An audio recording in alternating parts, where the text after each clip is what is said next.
Hello friends, आज के इस वीडियो में हम क्लास 6 सोशल साइंस के सेशन एंडिंग एग्जाम के सैम्पल पेपर को सॉल्व करेंगे। फर्स्ट क्वेश्चन है, the solid portion of the earth is known as. अब आपको बताना है कि अर्थ के सॉलिड पोर्शन को क्या कहा जाता है। आपके सामने ऑप्शन है लिथोस्फीयर, एटमॉस्फेयर, हाइड्रोस्फीयर या फिर बायोस्फीयर। तो इसका आंसर होगा ऑप्शन नंबर ए लिथोस्फीयर। अगला क्वेश्चन है, व्हाट इज द प्रदक्षिणा पथ। अब आपको बताना है कि प्रदक्षिणा पथ क्या होता है। आपके सामने ऑप्शन है place in temples where people could assemble, मतलब मंदिर में ऐसी जगह जहाँ पर लोग इकट्ठे होते हैं। माउंड मतलब होता है टीला। सर्कुलर पाथ अराउंड द स्तूप, स्तूप के अराउंडिंग जो सर्कुलर पाथ होता है उसे दक्षिणा पथ कहा जाता है। या फिर place where the image of the deity is install, मतलब ऐसी जगह जहाँ पर देवता की मूर्ति स्थापित की जाती है। तो आपको बताना है कि प्रदक्षिणा पथ का मतलब क्या होता है। तो इसका आंसर होगा option number C, circular path around the stupa.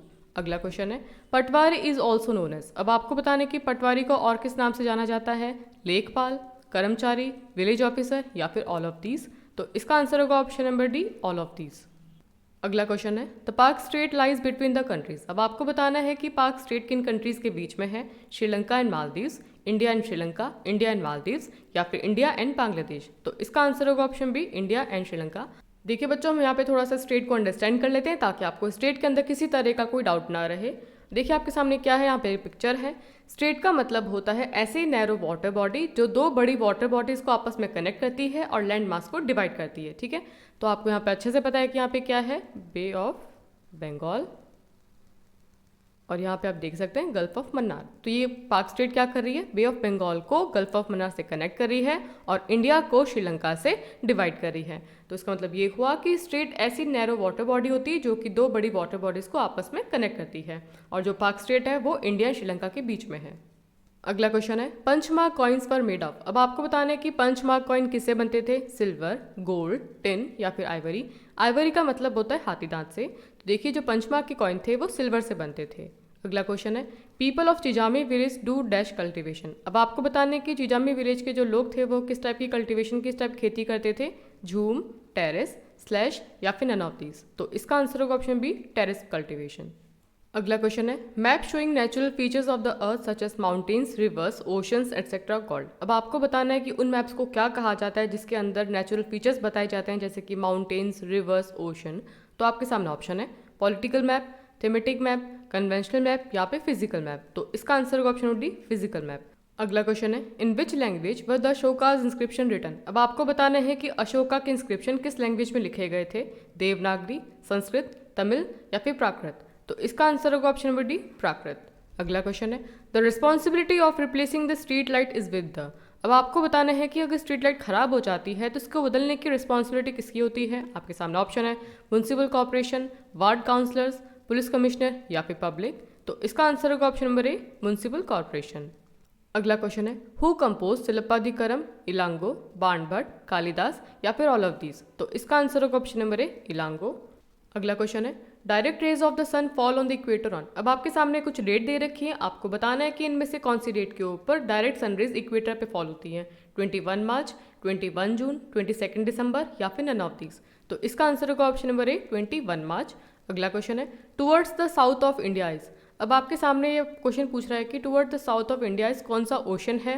Pacific ocean, Arctic ocean, Atlantic ocean या फिर इंडियन ओशन। तो देखिए आपके सामने इंडिया है, इंडिया के साउथ में आपसे पूछा जा रहा है कि कौन सा ओशन है। तो इसका आंसर होगा option number D, Indian ocean. अगला क्वेश्चन है, हु कंपोज प्रयाग प्रशस्ति। अब आपको बताना है कि प्रयाग प्रशस्ति की रचना किसने की थी। रवि कीर्ति, हरिसेना, कालिदासा या फिर नन ऑफ दीज।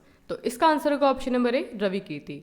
अब आपके पेपर का अगला सेक्शन, सेक्शन बी है। इसके अंदर आपसे क्वेश्चन पूछा जा रहा है, why is the earth called the blue planet. अब आपको बताना है कि अर्थ को ब्लू प्लैनेट क्यों कहा जाता है। तो इसका आंसर होगा, the earth is known as a blue planet because water covers 71% of its surface, due to the presence of water it appears blue. तो देखिए जो अर्थ का सरफेस है उसमें 71% पानी है, तो पानी की वजह से अर्थ ब्लू नजर आती है, इसीलिए अर्थ को ब्लू प्लैनेट कहा जाता है। अगला क्वेश्चन है, list the two situation in which crops can be ruined. अब आपको ऐसी दो सिचुएशन बतानी है जिसके अंदर किसानों की फसलें बर्बाद हो सकती हैं। इसका आंसर होगा, the two situations in which crops can be ruined are if pest attack the crop. देखिए बच्चों, पेस्ट उन कीड़ों कहा जाता है जो कि फसलों को नुकसान पहुंचाते हैं। अगर बहुत सारे कीड़े फसलों को खाना स्टार्ट कर दें तो इसलिए फसलें बर्बाद हो सकती हैं। अगला पॉइंट है, if this monsoon does not bring enough rain. देखिए जो हमारी एग्रीकल्चर है वो मानसून के ऊपर डिपेंड करती है। अगर मानसून में ज़्यादा बारिश नहीं होती है तो फिर एग्रीकल्चर अच्छी नहीं हो पाएगी। तो इन दो सिचुएशन में जो किसान होते हैं उनकी फसलें बर्बाद हो सकती हैं। अगला क्वेश्चन है, list any 4 non farm activities work practicing in Kalpattu village. अब आपको बताना है कि कलपट्टू विलेज में खेती के अलावा और कौन से 4 काम होते हैं। तो इसका आंसर होगा 4 non farm activities practising in Kalpattu village are as follows: making basket, utensils, pots, bricks, bullock carts etcetera, teaching, washing clothes, weaving. अगला क्वेश्चन है, what do understand by term tax. अब आपको बताना है कि टैक्स का मतलब क्या होता है। इसका आंसर होगा a tax is sum of money that people pay to the government for the services the government provide. तो देखिए गवर्नमेंट हमारे लिए बहुत सारी सर्विस प्रोवाइड करती है, जैसे कि हॉस्पिटल बनाती है, रोड्स बनाती है, स्कूल बनाती है। तो ये जो सारी सर्विस प्रोवाइड कर रही है इसके बदले जो हम सरकार को पैसे देते हैं उसे कहा जाता है टैक्स। अगला क्वेश्चन है, why is the biosphere important for living organisms. अब आपसे क्वेश्चन पूछा जा रहा है कि बायोस्फीयर लिविंग ऑर्गेनिजम्स के लिए क्यों इंपॉर्टेंट है।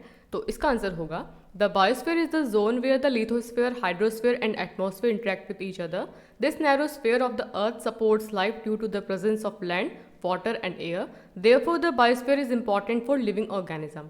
इसको हम थोड़ा सा डायग्राम से अंडरस्टैंड करते हैं ताकि आपको चीज़ें बहुत अच्छे से क्लियर हो जाए। तो देखिए आपके सामने एक पिक्चर है। हमने अभी पढ़ा कि बायोस्फीयर एक ऐसा जोन है जहाँ पर लिथोस्फीयर, हाइड्रोस्फीयर, एटमॉस्फेयर का इंट्रैक्शन होता है। तो देखिए यहाँ पर आप देख सकते हैं कि एटमॉस्फेयर मतलब एयर, लिथोस्फीयर मतलब लैंड और हाइड्रोस्फीयर मतलब वाटर। अब इनका आपस में क्या हो रहा है, इंट्रैक्शन हो रहा है, उस जगह कहा जाता है बायोस्फीयर। बायोस्फीयर के अंदर क्या होता है कि लाइफ को सपोर्ट करने वाली चीज़ें मिल जाती है। जैसे कि लाइफ को सपोर्ट करने के लिए क्या चाहिए, एयर चाहिए, वाटर चाहिए और लैंड चाहिए। तो ये सारी चीज़ें कहाँ पर अवेलेबल है, बायोस्फीयर के अंदर अवेलेबल है। इसीलिए बायोस्फीयर जो होता है वो लिविंग ऑर्गेनिज्म के लिए बहुत ही ज़्यादा इंपॉर्टेंट हो जाता है, क्योंकि ये लाइफ सपोर्ट के लिए सारी चीज़ें अवेलेबल कराता है। क्लियर। अगला क्वेश्चन है, मैच द फॉलोइंग। अब आपको यहाँ पे कॉलम ए को कॉलम बी से मैच करना है। सबसे पहले आपसे पूछा जा रहा है स्तूपा। स्तूपा का मतलब होता है माउंट, मतलब टीला। Shikhara, shikhara is a tower. Mandapa, mandapa means place in temples where people could assemble. और garbhagriha, place where the image of the deity is installed. अगला क्वेश्चन है, what were the means adopted by Ashoka to spread the message of dhamma. अब आपसे question पूछा जा रहा है कि अशोका ने धम्म के मैसेज को फैलाने के लिए कौन कौन सी मीन्स को अडॉप्ट किया।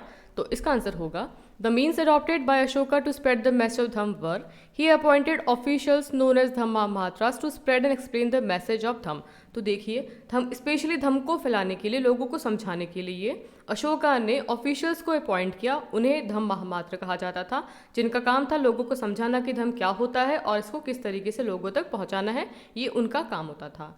He wrought his message on rocks, caves, boulders and stone pillars which were erected in different parts of the empire. Ashoka ने अपने साम्राज्य के अंदर जहाँ पे भी rocks, caves, boulders and stone pillars थे वहाँ पर धम्म के मैसेज को छपवाया। Messengers were also sent to other part of the world. तो देखिए धम्म के मैसेज को फैलाने के लिए अशोका ने वर्ल्ड के डिफरेंट पार्ट्स में अपने मैसेंजर्स भेजे। तो इस तरीके से अशोका ने धम्म के मैसेज को फैलाया। अगला क्वेश्चन है, what is the work of the police. अब आपको बताना है कि पुलिस क्या काम करती है। तो इसका आंसर होगा work of the police are as follows: to maintain law and order in its area, अपने एरिया के अंदर नियम कानून को बनाए रखना। सेकंड काम है to register cases of thefts, accidents, injuries, fights etcetera. उनके एरिया में कहीं पे भी चोरी होती है, एक्सीडेंट होता है या फिर किसी की चोट लग जाती है या फिर कहीं लड़ाई होती है तो फिर केस रजिस्टर करना होता है। To enquire, investigate and take action on the cases within its area. उसके एरिया में जो भी केसेस किए गए हैं उसके अगेंस्ट उनको इंक्वायरी करनी होती है, इन्वेस्टिगेशन करनी होती है और फिर एक्शन लेते हैं। तो ये काम पुलिस करती है। अगला क्वेश्चन है, list some steps that can be taken to make buildings and monuments accessible to differently abled people. अब आपको यहाँ पे कुछ ऐसे स्टेप बताने, कुछ ऐसे तरीके बताने हैं ताकि जो डिफरेंटली एबल पीपल हैं वो भी बिल्डिंग्स एंड मॉन्यूमेंट्स में जा सके और वहाँ पे उन चीज़ों को एंजॉय कर सके। तो इसका आंसर होगा following steps can be taken to make buildings and monuments accessible to differently abled people. Ramps, hand rails and wheel chair should be provided at building. तो देखिए रैम्प प्रोवाइड करने चाहिए, hand rails and wheel chair provide की जानी चाहिए ताकि जो चल नहीं सकते वो इजीली इनको यूज़ करके चल सके। At monuments and historical places guide should help the differently abled. तो देखिए जहाँ मॉन्यूमेंट्स है, हिस्टोरिकल प्लेसेस हैं, गाइड्स को उनकी हेल्प करनी चाहिए। Proper lightings must be arrange, और उनके लिए प्रॉपर लाइटिंग अरेंज करनी चाहिए ताकि उनको कोई दिक्कत ना हो। अगला क्वेश्चन है, why do the poles experience about 6 months day and 6 months night. अब आपसे क्वेश्चन पूछा जा रहा है कि जो हमारे पोल्स हैं, north pole and south pole, वो 6 महीने दिन और 6 महीने रात को क्यों एक्सपीरियंस करते हैं। तो इसका आंसर होगा the poles experience about 6 months of day and 6 months of night because of the tilt of the earth on its axis. Because of this tilt, each pole is tilted toward and away from the sun for about 6 months each. When the North Pole is tilted toward the sun, it experiences continuous daylight for 6 months. It is night for the same period at the South Pole. These conditions are reversed when the South Pole is tilted toward the sun. देखिए हमारे जो poles हैं north pole and south pole वो 6 महीने दिन और 6 महीने रात को इसलिए एक्सपीरियंस करते हैं क्योंकि जो हमारी अर्थ है वो अपने एक्सिस पे टिल्ट हो रखी है, झुकी हुई है. Because of this tilt each pole is tilted toward and away from the sun for about 6 month each. तो देखिए मान लीजिए कि हमारे सामने क्या है, ये हमारी अर्थ है, ये नॉर्थ पोल है और ये साउथ पोल है और यहाँ पर सन है. अब आपको यहाँ पे अंडरस्टैंड करना है कि जो पोल सन के पास में है वहाँ पर 6 महीने दिन होगा और जो पोल सन से दूर है वहाँ पर 6 महीने रात होगी. अब आपको अच्छे से पता है कि जो अर्थ है वो सन के अराउंड रिवॉल्व करती है. रिवॉल्व करते करते जो साउथ वाला पार्ट है वो सन के पास आ जाएगा. तो अब यहाँ पे क्या होगा कि जो साउथ पोल है वो 6 महीने दिन को एक्सपीरियंस करेगा और जो नॉर्थ पोल है वो 6 महीने रात को एक्सपीरियंस करेगा.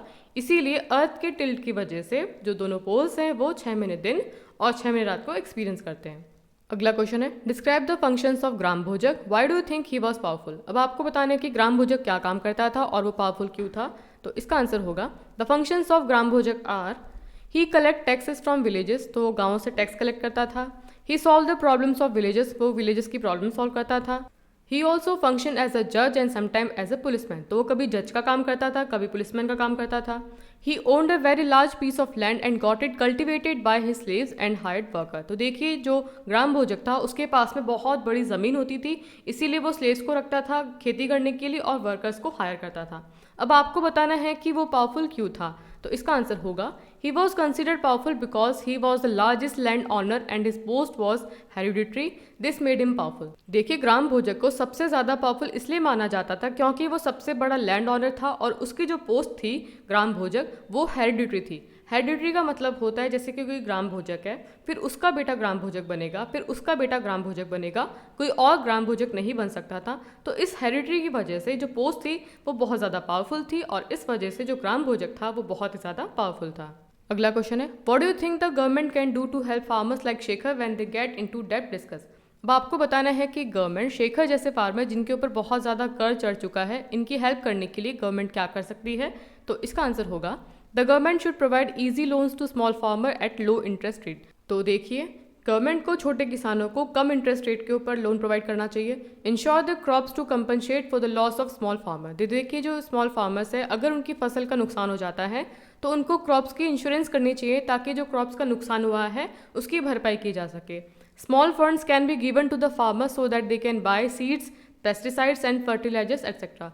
गवर्नमेंट को किसानों को स्मॉल फंड प्रोवाइड करने चाहिए ताकि वो सीड्स, पेस्टिसाइड एंड फर्टिलाइजर को परचेज कर सके. The government can also educate small farmers by opening farming school free of cost. तो देखिए गवर्नमेंट को फार्मिंग स्कूल खोलनी चाहिए, वो भी बिल्कुल फ्री ऑफ कॉस्ट, ताकि वहाँ पर वो किसानों को एडुकेट कर सके किस तरह के उनको फार्मिंग करनी चाहिए. The government should also set up some sort of employment guarantee scheme whereby the डेब्ट ridden farmers would have the guarantee of definite source of income and can work to repay their loan. तो देखिए government को employment guarantee scheme start करनी चाहिए ताकि जिन किसानों के ऊपर बहुत ज़्यादा उधार है वो वहाँ पे जाके काम कर सके, कुछ पैसा कमा सके और उनके जो ऊपर उधार है उसको चुका सके. तो ये कुछ काम है जो गवर्नमेंट कर सकती है शेखर जैसे किसानों की हेल्प करने के लिए. आपके पेपर का अगला सेक्शन ई जिसके अंदर आपको एक पैराग्राफ दे रखा है, पैराग्राफ को रीड करना है, अंडरस्टैंड करना है, फिर जो क्वेश्चन दे रखे हैं उसका आंसर करना है. आप यहाँ पे वीडियो को पॉज करेंगे, इस पैराग्राफ को अच्छे से रीड करेंगे, अंडरस्टैंड करेंगे, लेकिन हम यहाँ पे क्वेश्चन का आंसर कर लेते हैं. पहला क्वेश्चन है which planet is known as the blue planet. तो इसका आंसर होगा अर्थ. अगला क्वेश्चन है how much percentage of earth's water is found in the ocean. तो देखिए बच्चों इन क्वेश्चन के आंसर आपको पैसेज के अंदर मिल जाएंगे लेकिन आप इनका आंसर खुद ढूंढेंगे, लेकिन यहाँ पे मैं बता देती हूँ. तो इसका आंसर होगा 97%. अब आपसे पूछा जा रहा है कि except fresh water where is the rest of water stored. मतलब कि फ्रेश वाटर के अलावा जो बाकी का पानी है वो कहाँ पर स्टोर हो रखा है. तो इसका आंसर होगा large portion of the rest of the water is in form of ice sheet and glacier और अंडर द ग्राउंड. तो देखिए बहुत थोड़ा सा पोर्शन फ्रेश वाटर है, बाकी जो बहुत बड़ा पोर्शन है पानी का वो आइस शीट की फॉर्म में है, ग्लेशियर की फॉर्म में और अंडरग्राउंड वाटर है. अगला क्वेश्चन भी आपका पैराग्राफ बेस्ड है, इसके अंदर भी आपको उसको रीड करना है, अंडरस्टैंड करना है, लेकिन हम यहाँ पे क्वेश्चन का आंसर कर लेते हैं. आपसे क्वेश्चन पूछा जा रहा है व्हाट डिड द अशोकाज धम डिड नॉट इन्वॉल्व. मतलब कि अशोका के धम में क्या इन्वॉल्व नहीं था. तो इसका आंसर होगा अशोकाज धम did not involve worship of a God और परफॉर्मेंस ऑफ अ सेक्रीफाइस. मतलब कि जो अशोका का धम था उसके अंदर भगवान की पूजा इन्वॉल्व नहीं थी और ना ही उसके अंदर यज्ञ इन्वॉल्व थे. अगला क्वेश्चन है whose teaching was Ashoka inspired by. Ashoka किससे इंस्पायर्ड था, किसकी टीचिंग से इंस्पायर्ड था? तो इसका आंसर होगा he was also inspired by the teachings of the Buddha. अगला क्वेश्चन है who were ill treated in Ashoka's empire. मतलब कि अशोका के एम्पायर में किसके साथ में अच्छा व्यवहार नहीं किया जाता था, किसके साथ में इल ट्रीट किया जाता था? तो इसका आंसर होगा slaves and servants were ill treated. आपके पेपर का अगला सेक्शन है सेक्शन एफ। इसके अंदर आपसे मैप बेस्ड क्वेश्चन पूछा जा रहा है। On an outline map of India mark the following: tropic of cancer, standard meridian of India, western Ghats, Andaman and Nicobar islands, Lakshadweep island. तो देखिए क्वेश्चन आपके लिए बहुत ही ज़्यादा इंपॉर्टेंट है, क्योंकि आपसे रिटर्न में भी क्वेश्चन पूछा जा सकता है कि ट्रॉपिक ऑफ कैंसर और स्टैंडर्ड मेरिडियन ऑफ इंडिया कौन कौन से स्टेट से निकलती है। अगर आपको स्टेट के नाम पता होंगे तो ही आप मैप में कर पाएंगे, तो ही आप इसका क्वेश्चन के अंदर आंसर कर पाएंगे। तो सबसे पहले आप इसको लर्न कीजिए कि ट्रॉपिक ऑफ कैंसर और स्टैंडर्ड मेरिडियन ऑफ इंडिया कौन कौन से स्टेट से निकलती है। आपके सामने यहाँ पर इंडिया का मैप है और आपको यहाँ पे ट्रॉपिक ऑफ कैंसर को लोकेट करना है। तो देखिए आपको अच्छे से पता है कि जो ट्रॉपिक ऑफ कैंसर है वो 23.5 डिग्री नॉर्थ के ऊपर होती है। अब आपको यहाँ पर ट्रॉपिक ऑफ कैंसर को लोकेट करना है। इसके लिए आपको अच्छे से पता होना चाहिए कि कौन कौन से स्टेट से निकलती है। मैं यहाँ पर स्टेट का पूरा नाम नहीं लिखूंगी, केवल फर्स्ट लेटर लिखूंगी। जैसे कि यहाँ पे क्या है, ये गुजरात है, ये राजस्थान से निकल रही है, ये एमपी से निकल रही है, ये छत्तीसगढ़ हो जाएगा, ये झारखंड हो जाएगा, ये वेस्ट बंगाल हो जाएगा, ये त्रिपुरा हो जाएगा और ये मिजोरम हो जाएगा। तो ये 8 स्टेट्स हैं जिसके अंदर से ट्रॉपिक ऑफ कैंसर निकल रही है। अगला आपसे पूछा गया था कि स्टैंडर्ड मेरिडियन किससे निकलती है। तो आपको पता होना चाहिए कि जो स्टैंडर्ड मेरिडियन है उसको वो कितने डिग्री पे है। तो देखिए जो स्टैंडर्ड मेरिडियन है वो 82.5 डिग्री ईस्ट में है। अब आपको बताना है कि जो स्टैंडर्ड मेरिडियन है वो किन स्टेट से निकलती है। तो देखिए ये कौन सा हो जाएगा, आपका यूपी हो जाएगा, ये एमपी हो जाएगा, ये छत्तीसगढ़ हो जाएगा, यहाँ पे आप देख सकते हैं उड़ीसा हो जाएगा और ये आंध्र प्रदेश हो जाएगा। तो ये 5 स्टेट से निकल रही है। अब आपको वेस्टर्न घाट का बताना है। तो देखिए वेस्टर्न घाट कहाँ से पास हो रहा है, गुजरात, ये आपका हो जाएगा महाराष्ट्र, ये गोवा, ये कर्नाटका, ये आपका थोड़ा तमिलनाडु और केरला। तो यहाँ से आपका वेस्टर्न घाट पास हो रहा है।